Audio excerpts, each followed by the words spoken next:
এই যে বিদ্যুতের যে খুঁটিগুলো দেখতে পাচ্ছেন, এগুলো সাধারণ পাবলিক বা বিদ্যুতে মানে যারা চাকরি করতে চান বিদ্যুৎ সেক্টরে তাদের কিন্তু জানার একটি আগ্রহ হতে পারে যে এই খুঁটিটা আসলেও মাটিতে কতটুকু পোঁতা হয়।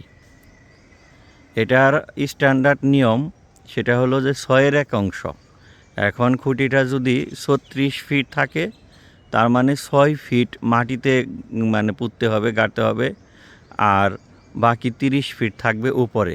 এটা হলো মূল নিয়ম। কিন্তু ঠিকাদাররা অনেক সময় দেখা যায় যে আপনার যদি শক্ত মাটি হয় বা তাড়াতাড়ি কাজ করার জন্য এই খুঁটিগুলো সঠিক অবজারভেশন না করার জন্য লেবাররা অনেক সময় কি করে, এই সঠিক মাপে 1/6 না গেড়ে, ধরেন যে 6 ফিটের জায়গায় 4 ফিট গাড়ে আর কি, বা পুঁতে। তো সেই ক্ষেত্রে কিন্তু অনেক সময় এই খুঁটিগুলো হেলে যায় বা খুঁটিগুলো পড়ে যায়। এই জন্য আমরা যারা বিদ্যুৎ অফিসের দায়িত্বপ্রাপ্ত কর্মকর্তা আছি তারা সবসময়ই ঠিকাদারি কাজের সময় আমরা চেষ্টা করি যে এগুলো সঠিকভাবে অবজারভেশন করার এবং সঠিক মাপে পোঁতা হয়েছে কিনা। তারপরেও কিছু ক্ষেত্রে দেখা যায় অনেক সময় মাটির বিভিন্ন ঝামেলার কারণে বা সাইডে মাটি কম থাকার কারণে বা রাস্তার পাশে খাল থাকার কারণে অনেক সময় এগুলো মানে বেশি গাঢ়া হলেও এক পাশে মাটি কম থাকার কারণে তারের টেনশনে অনেক সময় কিন্তু এই খুঁটিগুলো হেলে যায় বা অনেক সময় পড়ে যায়। এটা আসলেও মানে অনিচ্ছাকৃত কারিগরি ত্রুটি হয়ে থাকে।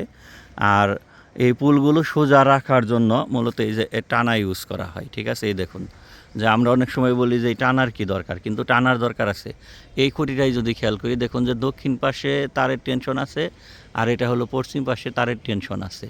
এই জন্য দক্ষিণ পাশে যে তারের টেনশন এটাকে মানে পুলটাকে সোজা রাখার জন্য এই উত্তর দিকে একটা টানা দেওয়া হয়েছে, আর পশ্চিম পাশে যে তারের টেনশন এটাকে মানে পুলটাকে সোজা রাখার জন্য এই যে এই পূর্ব দিকে দেখুন যে 3টি টানা দেওয়া হয়েছে, ঠিক আছে।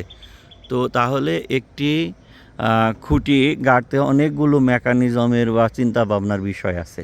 প্রত্যেকটি ইনস্ট্রুমেন্টেরই দরকার, কারণ বিদ্যুতের কাজ শতভাগ কনফার্মেশন না হয়ে কখনোই কমপ্লিট করা যায় না।